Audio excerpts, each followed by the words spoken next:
मेरे यहाँ कोई जात पाती जन का बात नहीं है, छोटे बड़े गरीब अमीर की कोई बात नहीं। सबको परमार्थी सेवा करने का समान अधिकार है सबके लिए, और उनका लाभ सबके लिए बराबर है। ये तो आपको सोचना ही चाहिए। लेकिन आप इससे महरूम क्यों, खाली क्यों हैं, वंचित क्यों हैं? क्योंकि आप जो कलयुग में संत आए उनकी बात आपने मानी नहीं है। महापुरुष इसीलिए आपसे पूछते हैं,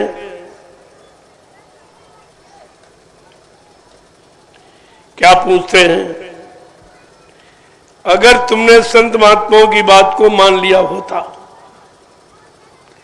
तो आज ये दुर्दिन के दिन, मुसीबत के दिन आपको देखने को नहीं मिलते। जब सतयुग में हिरण्यकश्यप अन्याय अनीति अधर्म करने लगा, उसका बेटा भक्त प्रहलाद ने समझाया, पिताजी ये काम ठीक नहीं, ये ठीक नहीं है। प्रभु के नाम का चिंतन करो, हरि के नाम का, ये मानव जीवन का सच्चा कर्म कर्तव्य है। अब वो तो उल्टी बात करता था, उसको धमकाने लगा और मार डालने की धमकी दी। लेकिन परिणाम क्या हुआ? मारा गया। अच्छी सच्ची नेक भली बात जो समय की होती है, जो राजा नहीं मानता है तो हमारा इतिहास बता रहा है कि उसका विनाश हो गया। इसी तरह त्रेता में वो विद्वान ब्राह्मण रावण जो 4 वेद 6 7 18 पुराणों का ज्ञाता था, उत्तम कुल पुलस्त करनाती शिव विरंच पूजे बहुभांति, इतना कुलीन ब्राह्मण था कि पुलस्त ऋषि के परिवार का, जिसने अपनी आराधना साधना से ब्रह्मा विष्णु महादेव को अपने वश में कर लिया था। लेकिन समय की नेक अच्छी सलाह बात को नहीं माना तो उसका भी विनाश हो गया। इसके बाद द्वापर का इतिहास बता रहा, भगवान कृष्ण की बात न उसका मामा कंस माना न यदुवंशी माने, जबकि कृष्ण ने कहा, अरे भाई मैं तुम्हारी जात बिरादरी में आया हूं, जात बिरादरी के नाते मेरी बात मान लो। तो यदुवंशी क्या कहते? जा जा, जात का ग्वाला, गाय चराने वाला, माखन का चोर, तेरी बात मान लो। इतने कट शब्दों, अमर्यादित अपना अपमानित शब्दों से कृष्ण को मजबूर कर दिया। तो 18 दिन की एक लीला, एक खेल खेला कृष्ण ने, 56 करोड़ का सफाया। इनको तो चेतना चाहिए कि द्वापर में नहीं माने तो सब तुमने नष्ट करा दिया, और अब नहीं मानोगे तो परिणाम क्या अच्छा होगा? परिणाम तो तुम्हारा बुरा ही होगा। और आज भी वही कौम सामने खड़ी है। जब इतिहास को भूल जाओगे तो परेशानी मुसीबत आपत्ति में फंस जाओ। इतिहास वर्तमान को हमेशा सचेत करने के लिए होता है, और तुम्हारे सामने 3 युगों का इतिहास, और फिर भी सचेत न हुए तो कलयुग का अपराधी कभी बच नहीं सकता, उसको माफी भी नहीं मिलेगी, क्योंकि तुम्हारे सामने 3 युगों का इतिहास, तुमने किसी की बात नहीं मानी। इसलिए संतों ने कलयुग में आके कहा, ये परेशानी आपत्ति मुसीबत का समय कब आएगा? जब तुम संतों की बात नहीं मानो। तो क्या कह रहे हैं कि अगर बात संतों की मानी जो होती, अगर बात संतों की मानी जो होती, तो सिर पे तुम्हारे मुसीबत न आती। तो सिर पे तुम्हारे मुसीबत न आती।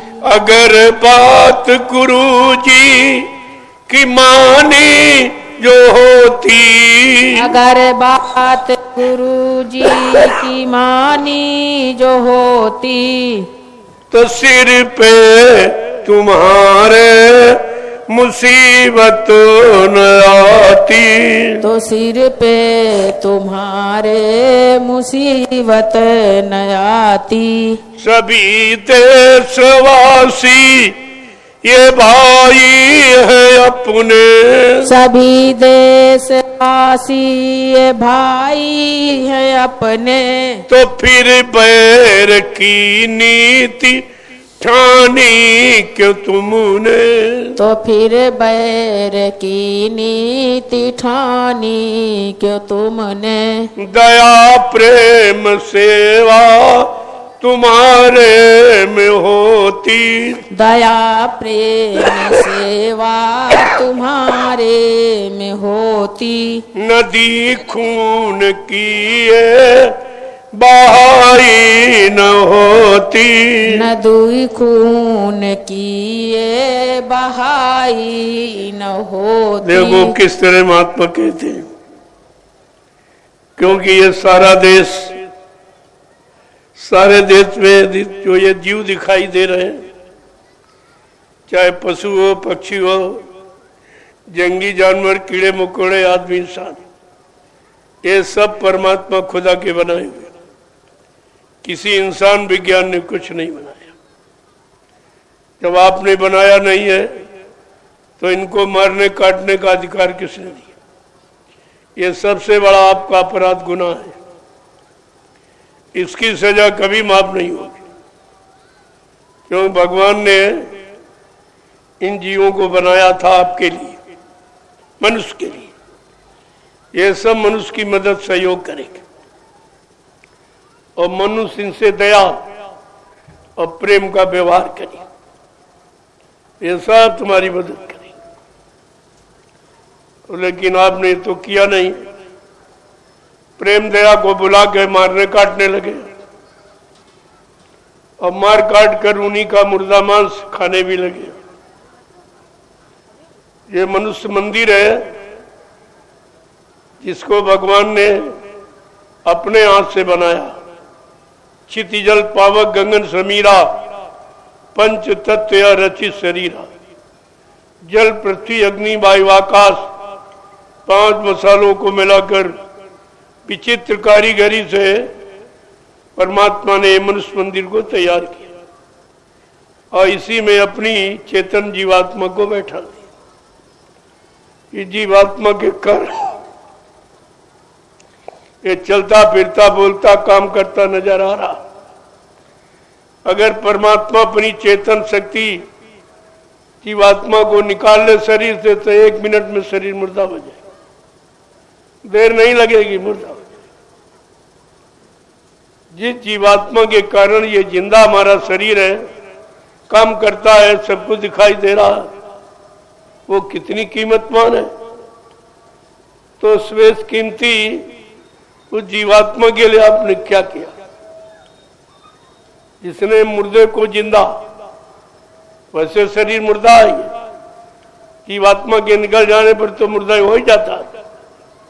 जब तक जीवात्मा रहेगी तब तक ये जिंदा रहेगा, काम करेगा सब। जीवात्मा के निकलते ही ये मुर्दा हो जाता। और आपने उस जीवात्मा के लिए भी तो कुछ नहीं किया। सृष्टि में केवल बाबा जी जिन्होंने जीवात्मा के कल्याण की बात कही है और जीवात्मा का कल्याण करने की बात कही।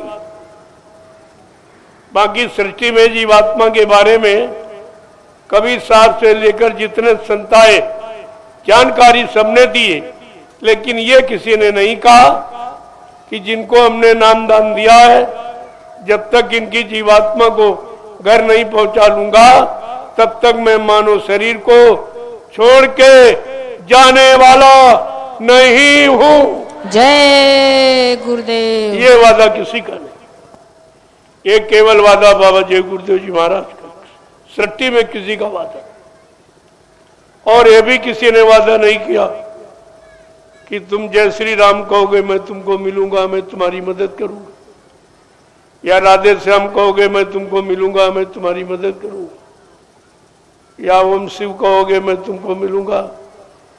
यानी मतलब यह वादा किसी का नहीं। लेकिन बाबा जय गुरुदेव जी महाराज ने क्या था, जब तुम्हारी मदद कोई न करे और तुम चारों तरफ से निराश हो गए हो, तो कहा बच्चा तुम जय गुरुदेव नाम लेना, मैं तुमको मिलूंगा, मैं तुम्हारी मदद करूंगा। शंका किस बात की? ये वादा सृष्टि में किसी का नहीं है। इतना बड़ा वादा जिसने आपकी जीवात्मा के कल्याण के लिए अंत समय में किया हो, वो कितनी महत्वपूर्ण चीज है। और ये किसी ने कहा नहीं है, क्योंकि ये कहने की शक्ति सामर्थ्य किसी में नहीं। ये सब की बस की बात नहीं कि कह दे इतनी बड़ी बात। और आपके लिए भी कहा, फिर भी आपने नहीं समझा। जो अंत समय में मिलने के लिए कह रहा हो, तो तुम कह रहे हो वो मर गए, तो अंत समय में फिर कौन मिलेगा, कौन तुम्हारी मदद करेगा? यही जानकारी सब रखनी चाहिए।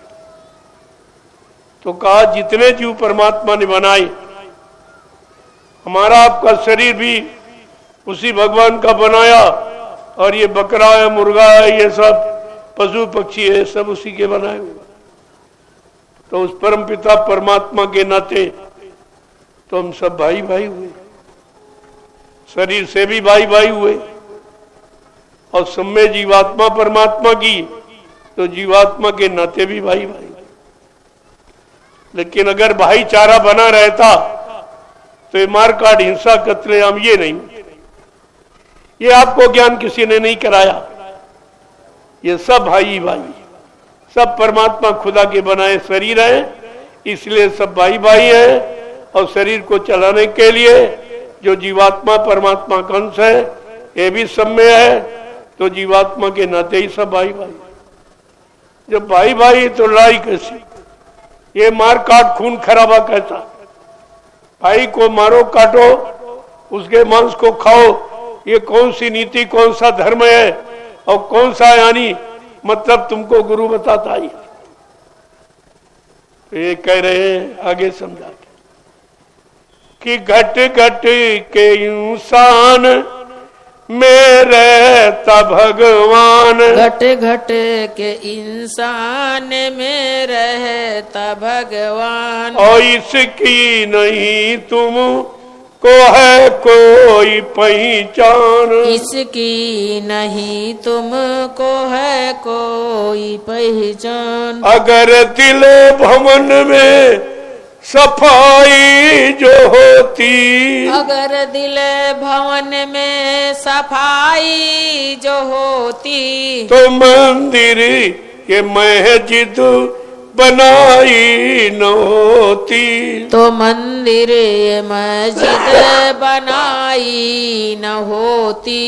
अगर बात संतों की मानी जो होती, अगर बात संतों की मानी जो होती, तो सिर पे तुम्हारे ये आफत न आती, तो सिर पे ये आफत तुम्हारे न आती। सभी धर्म ग्रंथों का है एक कहना, सभी धर्म ग्रंथों का है एक कहना, बनो शाकाहारी सदाचारी रहना, बनो शाकाहारी सदाचारी रहना।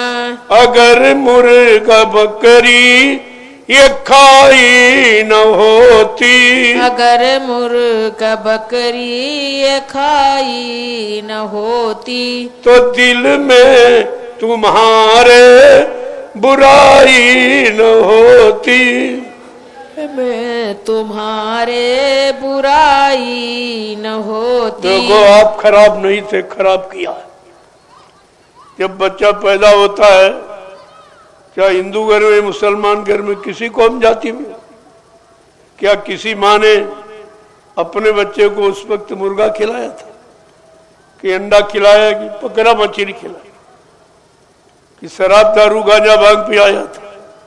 हर माँ ने अपने बच्चे को अपना दूध पिलाया था। ये शुद्ध शाकाहार, दूध पिलाया था।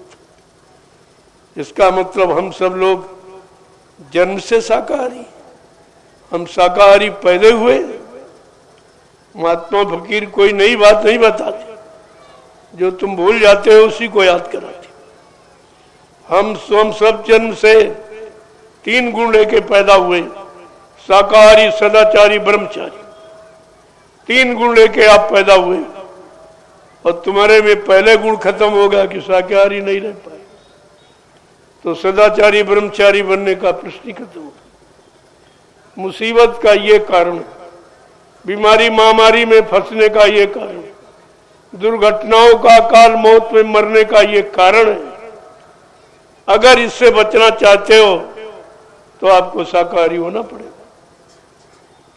हो जाइए, अच्छी बात, तुम्हारा परिवार है, बाल बच्चे सब बच्चे। महात्मा तो बचने की हित की बात करते हो, और तुम्हारे नुकसान की बात नहीं करते। अब तुम न समझ पाओ, न मान पाओ, वो बात अलग की। तो जब ऐसा समय खराब आता है तो कहते कोई न कोई शक्ति परमात्मा की तरफ से तुम्हारे हित के लिए आ जाती है। बड़े साफ शब्दों में लिख के आपको बताया है कि भाई शंका न हो, काय शक्तियां कब आती हैं, उनके आने का समय कैसा होता है। तो बड़े साफ शब्दों में कहा है कि जब जब होया धर्म की हानि, ओ बाढ़ असुर अदम अभिमानी, कि तब तब प्रभु धरी मनुज शरीरा, और हर ही कृपा निधि इस सज्जन पीरा। का जब जब धर्म की हानि होगी, मानवता इंसानियत समाप्त हो जाएगी, प्रेम प्यार मोहब्बत सेवा दया सदाचार परमात्मा की यादगार मानव के दिल दिमाग से चली जाएगी, मानव के मन मस्तिष्क में माँ बहन बेटी बहू की पहचान खत्म हो जाएगी। कहते तब तब परमात्मा की तरफ से कोई न कोई शक्ति मनुष्य शरीर में आके तुम्हें दिशा निर्देश करेगी, अच्छे सच्चे रास्ते की जानकारी देगी, अच्छे सच्चे रास्ते पर चलने की प्रेरणा दे दी। ये सब लिखा हुआ था, हर युग के लिए लिखा। द्वापर के लिए गीता कह रही यदा यदा हि धर्मस्य ग्लानिर्भवति भारत अभ्युत्थानम धर्मस्य तदात्मानं सृजाम्यहम्। लेकिन गीता इतना कह के शांत नहीं हुई, कलयुग के लिए कुछ कह रही है कि कलयुग में क्या, परित्राणाय साधूनाम विनाशाय दुष्कृताम धर्म संस्थापनानि संभवामि युगे। दुख तकलीफ मुसीबत आपत्ति बीमारी महामारी जब बढ़ेगी तो साधु संत महात्मा उनके द्वारा देश में एक अच्छी सच्ची व्यवस्था का सूत्रपात होगा, अच्छे सच्चे ईमानदार चरित्रमान समाज का निर्माण होगा, वो साधु संत महात्माओं के द्वारा। देखो गीता ये भी कह रही है, लेकिन आप शायद इस पंक्तियों को पढ़े ही नहीं, आपने वही तो रुक गए, लेकिन ये नहीं पढ़ा कि कलयुग में कौन आएगा। तो परित्राणाम साधूनाम विनाशाय दुष्कृताम धर्म संस्थापनानि संभवानि युगे। कालो साधु संत महात्मा है, विनाशाय दुष्कृताम, जिन दूषित कर्मों को करके समाज परिवारों की विनाशकारी स्थिति बन जाएगी, उससे रोकने के लिए साधु संत महात्मा आएंगे और उनकी नेक भली अच्छी बात लोग मान लाएंगे तो उनका कल्याण हो जाएगा,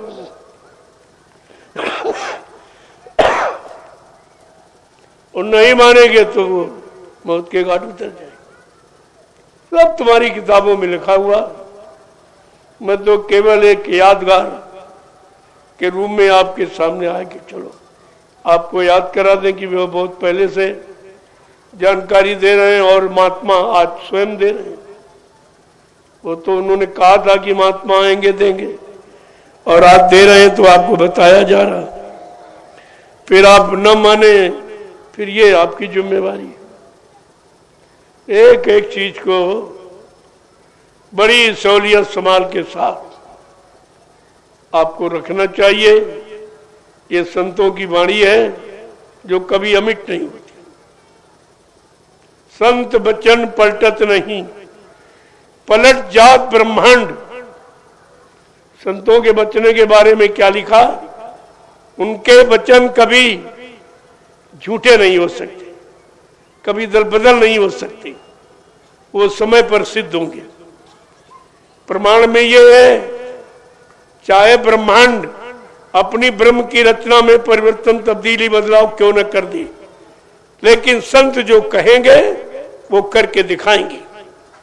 उनकी जबान दस्तावेज होती है, अकाट सत्य चल आपका तो आपके सामने सिद्ध होंगे। और बाबा जी ने कितने वचन कहे, जिनकी गणना गिनती नहीं है, और आप सब भूल भी गए हो। उसी कारण आप शंका संदेह और ब्रह्म में चले गए हो। अगर आप वचनों को याद रखते तो कोई तुम्हें बहका भरमा नहीं सकता, एक एक वचनों को। क्योंकि संत महात्माओं ने कहा, रे भाई मैं तुम्हारे लिए आया हूं, तुम्हारे हित भले कल्याण के लिए आया। मेरा अपना कोई स्वार्थ लालच यहां नहीं है, यहां कोई बनने की भावना नहीं है, यहां जीवों को बनाने की भावना है। कम से कम वचनों को सुनना चाहिए। क्या ये वचन कैसे कहे गए? जो कहे गए। जय गुरुदेव, जय गुरुदेव, जय गुरुदेव, जय गुरुदेव, जय गुरुदेव, जय गुरुदेव। नाम किसका? प्रभु का, जय गुरुदेव। नाम किसका? प्रभु का, प्रभु का प्यारा नाम।